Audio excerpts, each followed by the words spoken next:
Hi good morning, চলে এলাম আবারও একটি নিউ ব্লগে। আর আজকে ফ্রাইডে, আর আমার ছেলেকে স্কুলে দিয়ে চলে এসেছি। দিয়ে এখন একটা নতুন জিনিস বানাতে চলেছি, যেটা জানি না আপনারা খেয়েছেন কি না। আর আমি বানাতে চলেছি আজকে কালো জিরা দিয়ে একটা চাটনি, মানে খুব সুন্দর। এটা আপনারা ট্রাই করবেন যখন মানে কোনো কিছু মুখে ভালো লাগবে না, অরুচি লাগছে, ভালো লাগছে না কিছু, তখন এই চাটনিটা বানিয়ে আপনারা খাবেন। দেখো আমি কড়াতে প্রথমে শুকনো কড়া, তার মধ্যে দেখো শুকনো লঙ্কাটা ভেজে নেব। তারপরে এই যে কালো জিরে আছে, কালো জিরেটাকেও ভেজে নেব, হালকা আছে, খুব জোরে দেব না যখন কালো জিরাটা ভাজবো। তারপরে দেখো রসুনটাকেও শুকনো খোলাতেই ফ্রাই করব, আর শুধু পেঁয়াজটাকে আমি ফ্রাই করব তেল দিয়ে। আর আপনারা চাইলে এর সাথে কাঁচা লঙ্কাও অ্যাড করতে পারেন।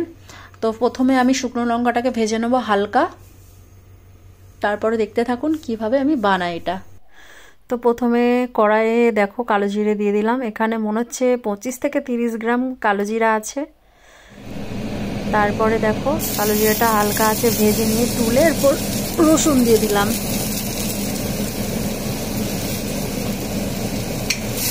রসুনটাকেও আমরা হালকা আছে ভেজে নেব যতক্ষণ না পর্যন্ত নরম হচ্ছে।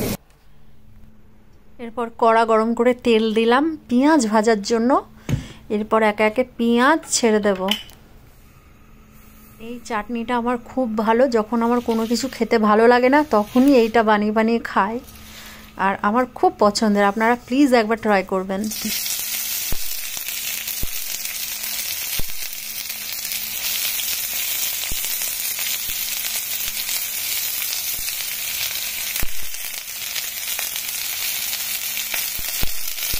কাঁচা লঙ্কাও দিয়ে দিলাম এর সাথে একেবারে ভাজার জন্য।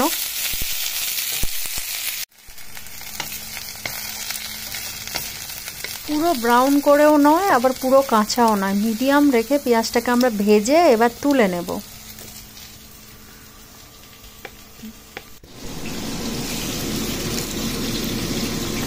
দেখো এখানে যে ভুলটা করেছি, আমার প্রথমেই কালো জিরাটাকে একটু পিষে নেওয়া উচিত ছিল, তারপরে এই সব ইনগ্রেডিয়েন্টসগুলো অ্যাড করার দরকার ছিল। সে জায়গায় আমি কালো জিরাটাই সবার লাস্টে দিয়েছি, যার জন্য আমার একটু মানে খিচ থেকে গেছিলো, ভালো করে বাটতে পারিনি। আপনাদের কাছে যদি মিক্সি থাকে ওখানেও করতে পারেন, নাহলে শিল বাটায় বেটে নিতে পারেন। এইভাবে ভালো করে বেশ সুন্দর করে বেটে নিলে একটা স্মুথ পেস্ট তৈরি হয়ে যাবে। একটু সর্ষের তেল অ্যাড করবেন, নুন। দেখো আমার ভর্তা রেডি খাওয়ার জন্য।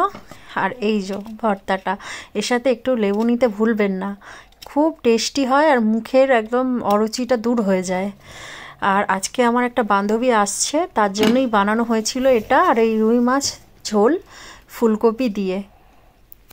তারপরে আবার ভাবছিলাম যে কি বানাবো, তো আবার পরে আবার ভেন্ডি ভেজেছিলাম সর্ষে দিয়ে, আর ডিম ভাজা করেছিলাম। তো আকাশটা দেখো আজকে কত সুন্দর, তাই না?